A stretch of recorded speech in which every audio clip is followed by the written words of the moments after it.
When miles or oceans stand between two people who share a deep connection, the resulting physical absence creates a vacuum. It strips away the casual touches and shared glances of daily life, leaving a profound, isolating cold. This forced isolation feels like being cast out into a hostile wilderness. In the 1st century, the Roman poet Ovid was banished to a distant province, far from his wife. He wrote to her of plunging through vast, turbulent oceans on a frail bit of timber, praying simply to see her face and give a joyous kiss on each cheek once more. To survive this ache, the exile turned to memory, often anchored in physical ink and paper. But these artifacts are a paradox.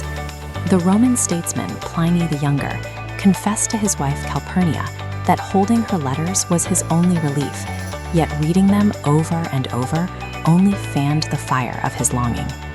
Left unchecked, this longing consumes the mind. The absence morphs into a desperate obsession. The English Romantic poet John Keats described being entirely haunted by sweet visions of his fiancée, Fanny Brawne, telling her, "How my senses have ached at it." He begged her to think of no one but him, greedy for every fraction of her existence. The physical distance hollows out the present moment.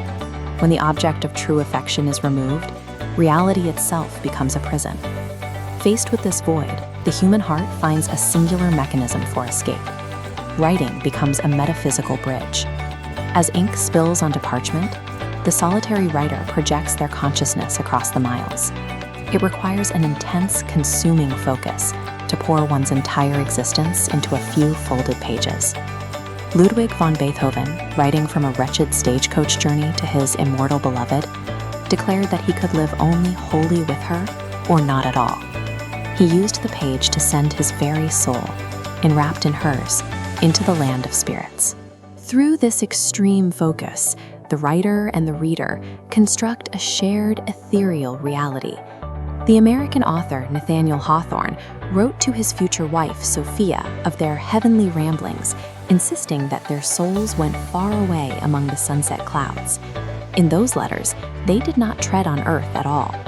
These men used the love letter to construct a shared spiritual sanctuary, transforming the solitary act of writing into a bridge that allowed geography to be ignored. Within that sanctuary, the words carry physical weight. A letter crosses oceans and continents, holding the heavy, undeniable mass of a writer's devotion. To prove the scale of this emotion, Mark Twain relied on the massive forces of the natural world. Writing to his future wife, Olivia, he described his love as an unstoppable tide.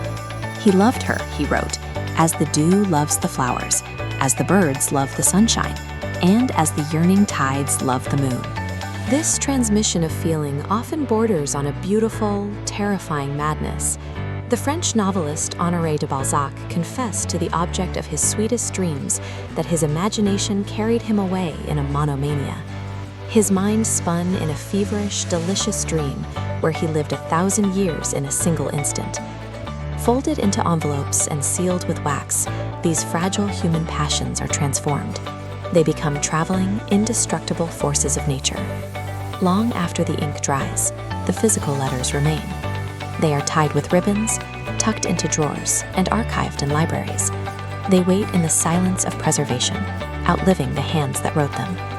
The brutal fragility of human life stands in sharp contrast to the deathless nature of these written words. In the summer of 1861, Major Sullivan Ballou penned a haunting farewell to his wife Sarah from a military camp. Knowing he might soon fall in battle, he told her his love was deathless, bound by cables that nothing but omnipotence could break.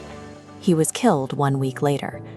Ballou's letter highlights the ultimate promise embedded in the history of romantic correspondence, that a union forged in such absolute devotion begins on earth and continues endlessly. The French writer Victor Hugo shared this romantic absolute. He wrote to his dearest Adele that when two souls finally find each other in the throng, their union becomes a religion, a true love that deifies the beloved, generating life through passion and sacrifice. These letters endure as living vessels. They prove that raw human devotion captured on paper, overcomes the vast distances of geography and the long reach of time.